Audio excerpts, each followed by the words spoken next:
जागना ही जीवन है। आइए थोड़ी देर के लिए हम भीतर की ओर बढ़ते चले।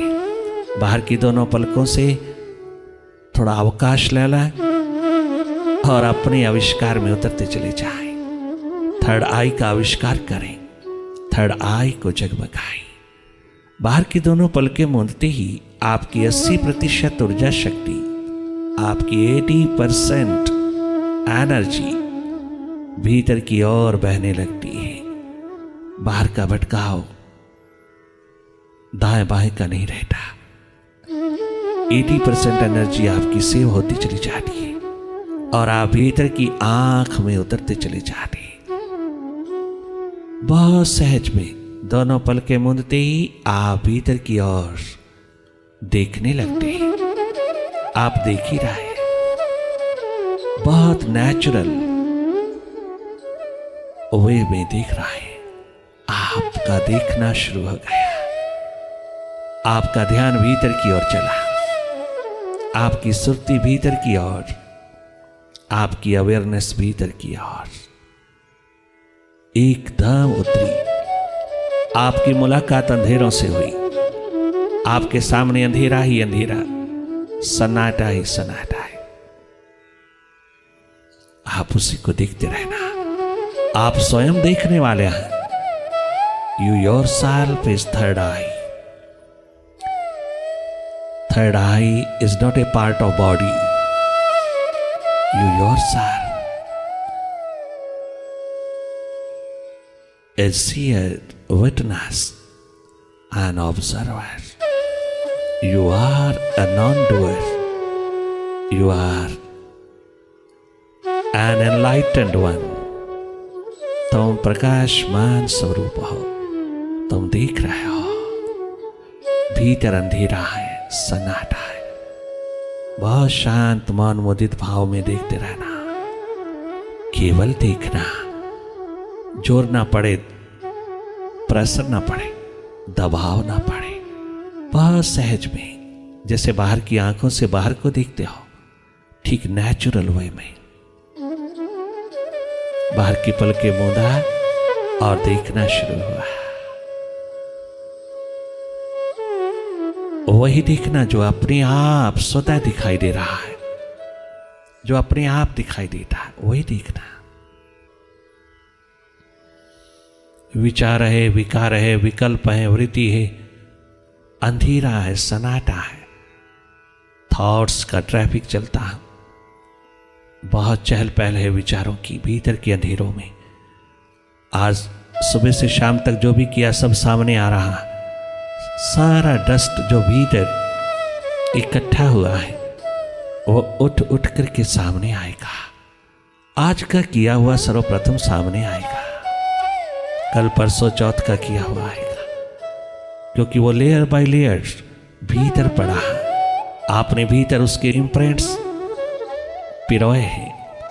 जो जो तूने बाहर किया है वो भीतर इकट्ठा हो गया। आप भीतर इकट्ठी हुई डस्ट को विदा करना। ये दूसरों के बारे में है। तूने बोरो किया है बाहर से, तूने उधारा किया है। उधार अच्छा नहीं होता, दुखदाई होता है। ये तमाम डस्ट विचारों की, विकारों की, नेगेटिविटी की जो तूने बाहर से पिरोई है, ये डुअलिटीज की, इनको विदा करने के लिए तुम जागे रहना। तुम केवल देखते रहना। तेरे देखने मात्र से ये सब अपने आप विदा होता चला जाता है। जो जो व्यर्थ है विदा होता है और जो जो सार्थक है वो स्टे करता है। ये इनर टेक्नोलॉजी, ये आईटी स्वयं वर्क करती है। आप शांत मौन मुदित भाव में बैठे बैठे देखते रहना। मन से हट करके, विचारों से हट करके देखना। केवल देखना।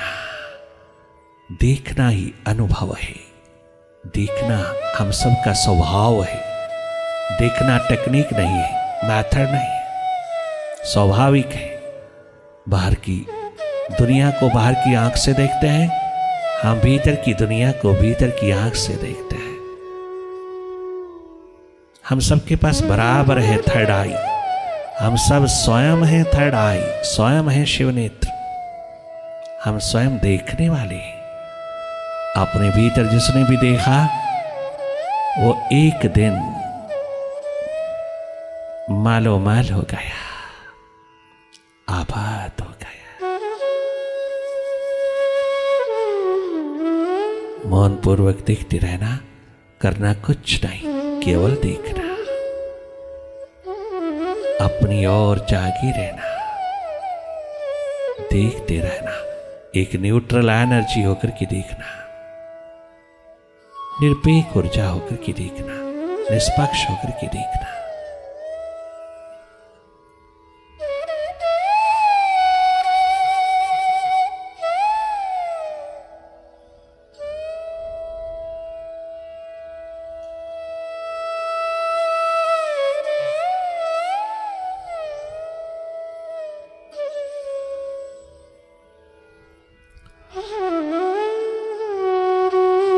बार बार देखना, अनेकों बार देखना टूटेगा।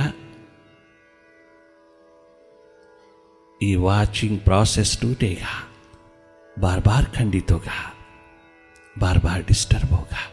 आप बार बार इसको बनाए रखना, पुनः पुनः जागना, पुनः पुनः वापस लौटना, बार बार वापस लौटना।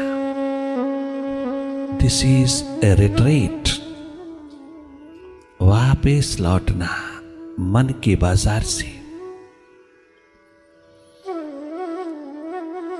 माइंड की डुअलिटी से, मन के अंधेरों से, मन की दौड़ से, द्वंद्वों से, मन के बिखराव से वापस लौटना। Because you are not a mind, you are a seer of it. Remember your true nature and live with it.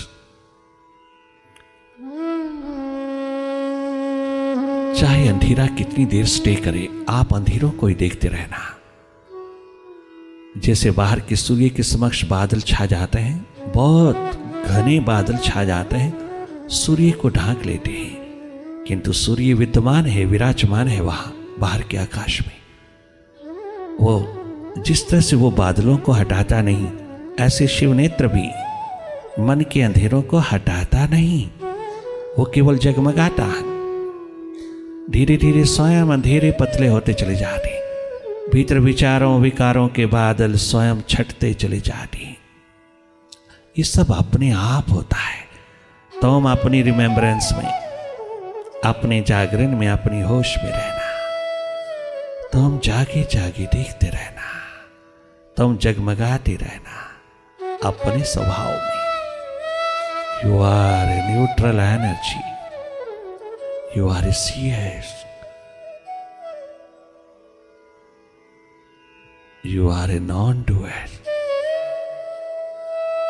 You simply watch, be watchful.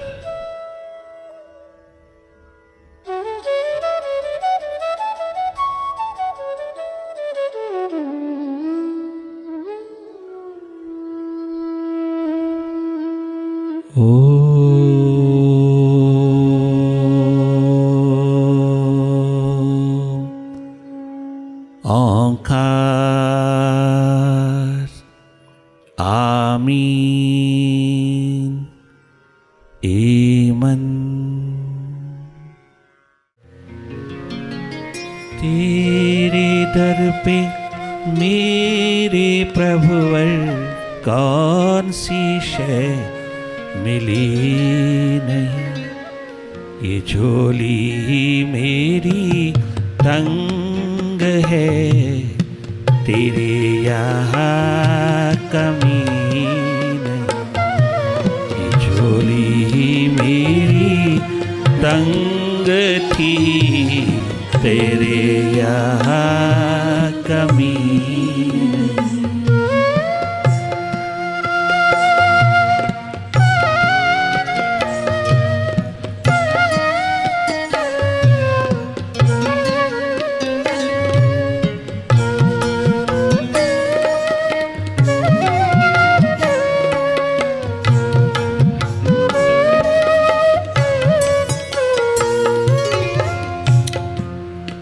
जन्म से ही तूने अद्भुत अनमोल अद्वितीय दात बख्शा है।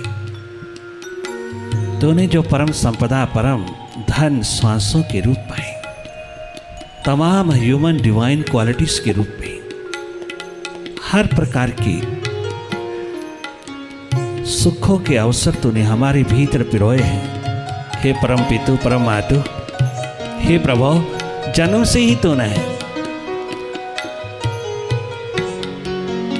इतना वरदान उतार दिया है जीवन यात्रा पर, इतना पाथाए रख दिया है। रख दिया क्या, तू स्वयं ही बैठ गया है। तू बैठा भीतर, हम खोजे बाहर। तू मिलता भीतर, हम खोजे बाहर। कितनी बड़ी नादानी है यह, कितनी बड़ी भूल है इंसान की। जन्म से ही तो हम सबके भीतर विराजमान होकर के आया। तूने स्वयं निर्मित किया, हम सबको तूने स्वयं हजारों हाथों से बनाया, और बनाने में भी तूने पूरे 9 महीने लगाया। तूने स्वयं हजारों हाथों से बनाया। क्या गजब, शानदार, अद्भुत, अनमोल मूरत सूरत बना करके हम सबको भेजा तूने इस धरती पर। और भेजा ही नहीं, तू स्वयं भी चला आया। हम सबके भीतर बैठ करके सारा का सारा इनर सिस्टम, सारा वर्किंग सिस्टम स्वयं चला रहा है। कोई अपनी आंख भीतर की खोल करके देखेगा तो हैरान रह जाएगा, आश्चर्यचकित होगा कि सब स्वतः हो रहा है, सब अपने आप हो रहा है, सब अपने आप हो रहा है। सारी व्यवस्था भीतर की वो स्वयं अपने हाथ में संभाले बैठा है। हम खोजे बाहर, वो बैठा भीतर।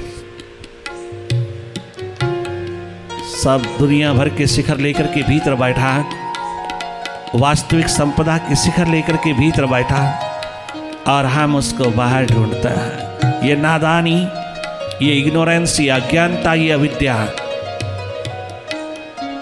जन्म के पश्चात जो हमारे भीतर उतरी, उसका इलाज कर लेना बहुत जरूरी है। उसको विदा करके जीना बहुत जरूरी है। यही हम सब का धर्म है। इंसान का धर्म है अपने अंधेरे दूर करके जीना। अपने भीतर बैठे प्रभु को, प्रीतम को, साहिबा को अपने स्टेट ऑफ एनलाइटनमेंट को उपलब्ध करके जीना। अपनी विवेक को जगा करके जीना, अपनी विजडम को जगा करके जीना, अपने स्वरूप को पहचान करके जीना। ये जीवन जिसके भी हाथ लगा है, उसने यही प्रार्थना प्यास भरी, यही पुकार दर्द भरी उठाई है। मालूम नहीं था प्रभु, ये दिशा का पता नहीं था, जीवन दिशा का पता नहीं था। हम किताबें पढ़ते पढ़ते, शास्त्र पढ़ते पढ़ते, यूं ही कथाएं सुनते सुनते सारा जन्म गुजार बैठे। हमें अपनी दिशा का पता नहीं था। बाहर ही बाहर करते करते हम मरते चले गए। हमें अपने भीतर का पता नहीं था। तो स्वयं हृदय द्वार पर विराजमान, स्वयं प्रकाशमान होकर के प्रकाशित करता हुआ सारे जीवन को सुख, शांति, आनंद, वैभव, चैन का महान शिखर बनकर के बैठा, हमें मालूम नहीं था। हम खोजते फिरते थे बाहर, हम भागते फिरते थे बाहर। बाहर भागा जाता है भोगों के लिए, बाहर भागा जाता है बाहर के शिखरों के लिए, बाहर भागा जाता है पद, पदार्थ, प्राणी, पैसा, प्रतिष्ठा के लिए। हमने सोचा कि परमात्मा भी बाहर मिलता, प्रभु भी बाहर मिलता, उन्हीं की तरह परमात्मा भी, प्रभु भी बाहर ही मिलता है। हम बाहर खोजे खोजे मर गए, किंतु तू बाहर कहीं नहीं मिला, आज तक किसी को नहीं मिला। सर्वप्रथम तो भीतर ही मिला।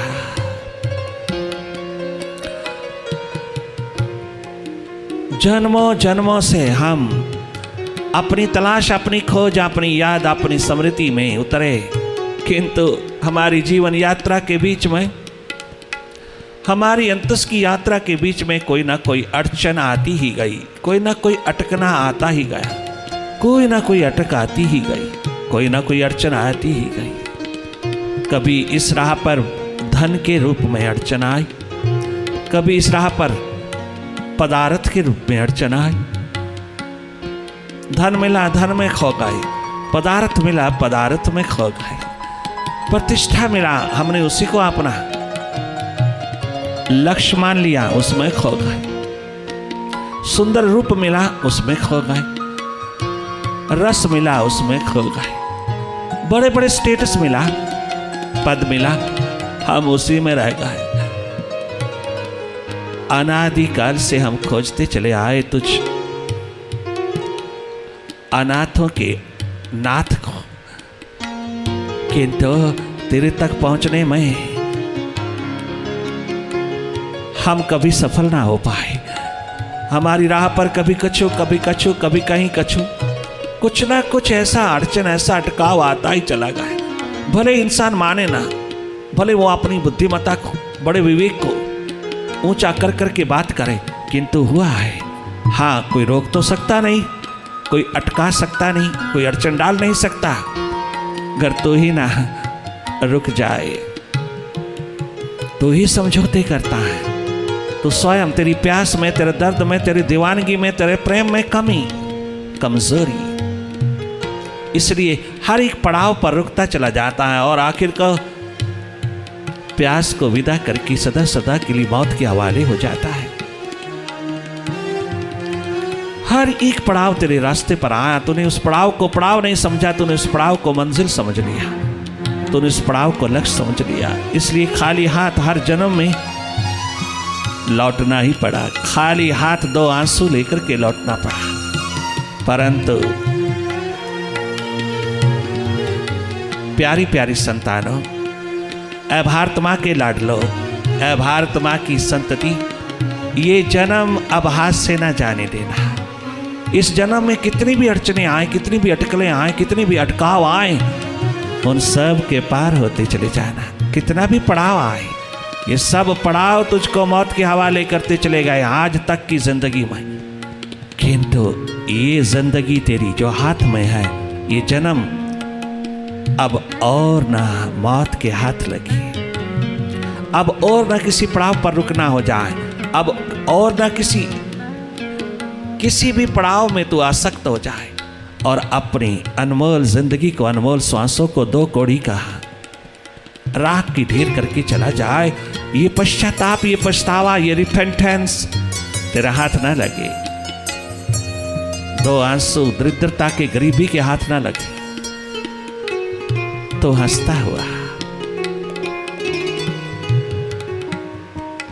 भरपूर हाथ जीवन यात्रा को पूर्ण करे। तेरे हाथ में परमात्मा हो, फिर तो कहाँ जाएगा, फिर तो तू चारों युगों में आबाद हो जाएगा। तेरी आबादियों के दौर उस समय उतरते हैं जब तू किसी भी पड़ाव पर कोई समझौता ना करके, ना रुक करके, ना उसको मंजिल समझ करके आगे बढ़ता चला जाता है और किसी भी हालात को अपना लक्ष्य नहीं मानता। तो इवन मेडिटेशन के प्रोसेस में भी साक्षी का साक्षी, साक्षी का साक्षी, यहाँ तक कि वो अंतिम साक्षी जिसके बाद कुछ और चलना नहीं है, कुछ और देखना नहीं है, जहाँ अंतिम साक्षी भाव तेरे हाथ लग जाए, उसको तो अपनी मंजिल समझना, वह मौत प्रवेश नहीं कर सकती। इतना बड़ा शिखर तेरे पास है जीवन का कि तू जितना लंबा जीवन जीना चाहे जी सकता है, तो जितनी लंबी आयु जीना चाहे जी सकता है। तेरा अपने सांसों के ऊपर मालकियत का महान शिखर तेरे हाथ लगता है जब तो जीवन की खोज में उतरता है। तू सांसों का मालिक, तू अपनी बॉडी का मालिक, तू अपने माइंड का मालिक, तू सब और का मास्टर होकर के जीता है। अभी तो मन, बुद्धि, इंद्रियां, बॉडी का ही मास्टर नहीं, तू अपने घर का मास्टर क्या होगा। अजी परिवार कहने पे नहीं, बच्चे कहने पे नहीं, भाई बहन कहने पे नहीं, और बाहर का मास्टर, बाहर की संपत्तियों का, बाहर के शिखरों का मास्टर मालिक आज तक कौन हुआ। सिकंदरों का सिकंदर भी खाली हाथ लौटा है संसार से। ये तुझे सच्चाई स्वीकार करनी होगी, अगर स्वीकार नहीं करते तो फिर और भी ज्यादा दुखी जीवन हाथ लगेगा। ये सच्चाई है, सत्य है, स्वीकार करना ही पड़ेगा, नहीं तो अंतिम घड़ी में स्वीकार होगा। कोई फायदा नहीं होगा। अरे अपने माइंड का, अपनी बुद्धि का, अपनी इंद्रियों का, इंद्रियों के रसों का तो मालिक नहीं हुआ, तेरे भीतर कॉम्प्लेक्स ही बना रहता, ईगो अहम अहंकार के झटके लगता ही रहता। नेगेटिविटी अंधेरा पिरोती हुई तेरे को अंधकारमय जीवन प्रदान करती चली जाती है। दिन प्रतिदिन अंधकार ही अंधकार इकट्ठा होता जाता, यूं ही मनोरोग, हृदय रोग इकट्ठा होता जाता। किसी की बेटरमेंट को देख करके तेरे भीतर कितना कॉम्प्लेक्स, कितनी ईगो आती है, कितना मुरझा सा जाता है तू, कितना अपने आप को इनसिक्योरिटी में फील करता है। इतनी ईगो, इतना हम, इतना अहंकार छा जाता है इवन मेडिटेशन के मार्ग पर भी। क्यों? क्योंकि लक्ष्य की ओर बढ़ना नहीं, पड़ाव पर रुक गए। पड़ावों को पार करना है। मेडिटेशन इसके लिए स्ट्रांग विल पावर प्रदान करती है। स्ट्रांग भीतर से स्ट्रांग बनाती चली जाती है। जैसे भगवान कृष्ण ने अर्जुन को बनाया, अर्जुन के डिप्रेशन को, डीप डिप्रेशन को दूर करने के लिए मेडिटेशन का दीप जलाया। कहा, अर्जुन तुझे आज तक अनेकों गुरु मिले, कोई तुझे जागा पुरुष नहीं मिला, कोई तुझे सदगुरु नहीं मिला। सदगुरु कहलाए किंतु वो सदगुरु नहीं थे, वो गुरु थे, वो भीतर के अंधे थे। उन्होंने शास्त्र पढ़ाए, शस्त्र सिखाए, अनेकों प्रकार की विद्याएं तुझे प्रदान किया, तू अर्जित करता ही चला गया। अर्जुन, तेरे में अर्जित करने की भावना मुझको भी तेरे पे कुर्बान करने को तत्पर कर गई। तेरी अर्जित करने की एक बात, नेचर, स्वभाव जिस पे मैं कुर्बान हुआ। आज तक तुझे गुरु ही गुरु मिला है, सदगुरु जागा पुरुष नहीं मिला।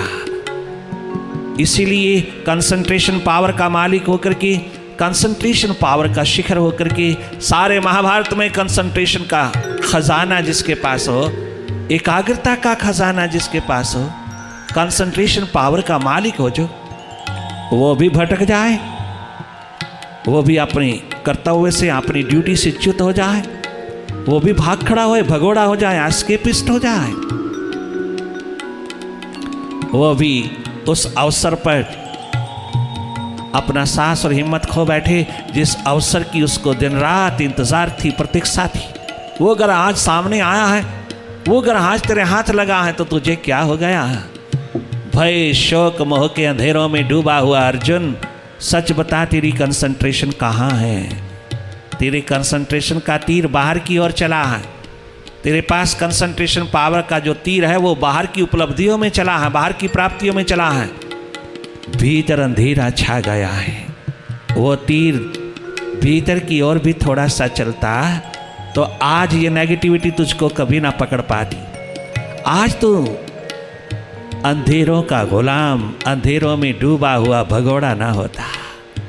अगर वो कंसंट्रेशन पावर का तीर जो बाहर एरो चला, बाहर के शिखरों की ओर बढ़ा, अगर कोई तुझे जागा पुरुष मिल जाता तो उस ध्यान का तीर भीतर की ओर भी चला देता। और आज ये दुर्दशा, आज ये दुविधा तेरे द्वार पर ना होती। अर्जुन, तद्विद्धि प्रणिपातेन परिप्रश्नेन सेवाया उपदेक्षन्ति ते ज्ञानम ज्ञानिनस्तत्त्वदर्शिनः। किसी तत्व ज्ञानी, तत्वज्ञ पुरुष, जागे पुरुष के द्वार पर जा। कोई भी डॉक्टर, कोई भी स्पेशलिस्ट, कोई भी मेडिकल साइंटिस्ट तेरे इस डीप डिप्रेशन को दूर नहीं कर सकता। कितनी बड़ी साइंस, कितना बड़ा विज्ञान का शिखर है द्वापर का।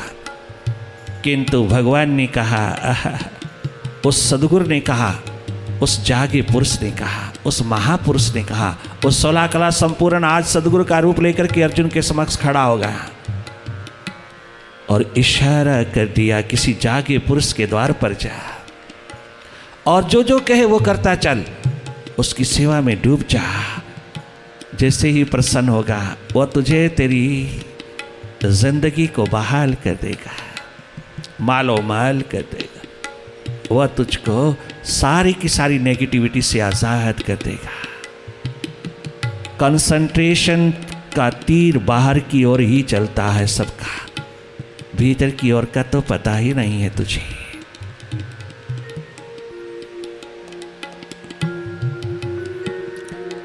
कितने पड़ाव रास्ते पे आते हैं, कोई कहीं रुक जाता, कोई कहीं रुक जाता, कोई प्रतिष्ठा का, मान बढ़ाई का, कोई हुनर का, कोई किसी प्रकार की आर्ट का। जो प्रभु के चरणों में समर्पित करना था वो उसी पड़ाव पर रुक जाता, अपना बना लेता।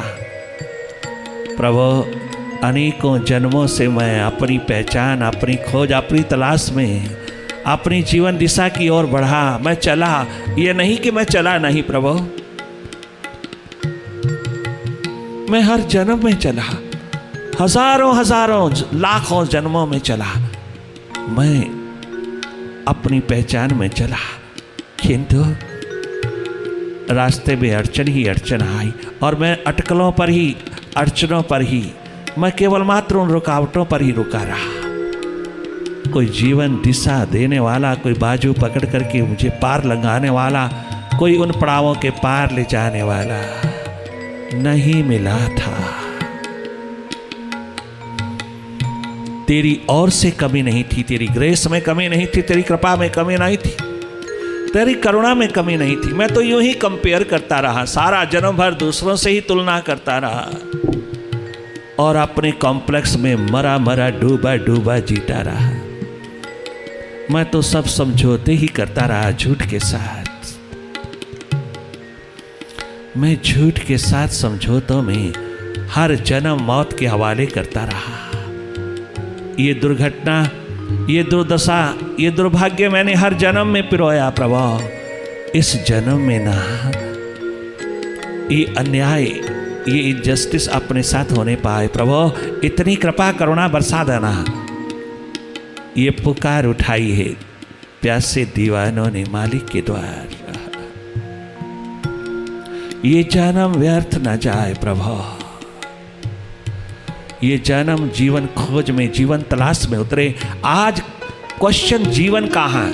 आज क्वेश्चन राम कथा भागवत कथा का नहीं, आज किसी की कथा का नहीं है, अपनी व्यथा कहाँ है? आज का सवाल है अपनी व्यथा। इस व्यथा को कैसे दूर करूं? कैसे? बाहर से नहीं होगी, अपने भीतर जाने से होगी। जहां कारण है उस कारण को छूने से होगी। कारण भीतर है, बाहर नहीं है। अपनी व्यथा का वो भीतर है, बाहर नहीं। हमें भीतर खोजना होगा और उसको भीतर से ही काटना होगा, उसे भीतर से ही विदा करना होगा। ये एकमात्र तलाश अपने भीतर की, अपने सच्चित आनंद की, अपनी रियल नेचर की, ट्रू नेचर की, अपने अस्तित्व की, अपनी एग्जिस्टेंस की, अपने रियल नॉलेज की, अपने ब्लिसफुल लाइफ की, ये healthy, happy and wealthy life की एकमात्र दिशा है, भीतर, बाहर नहीं।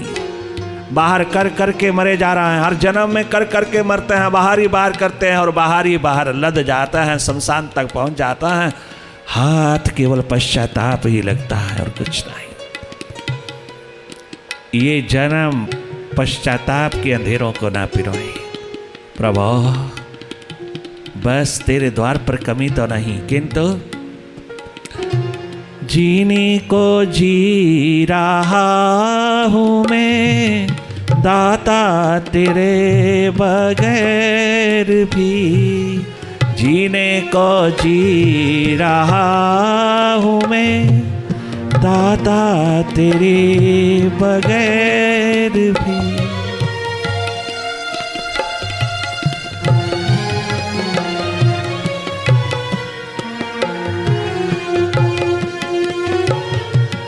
जीने को जी रहा हूँ मैं दाता तेरे बगैर भी। जिंदगी जिसको कह सकूं ऐसी तो जिंदगी नहीं।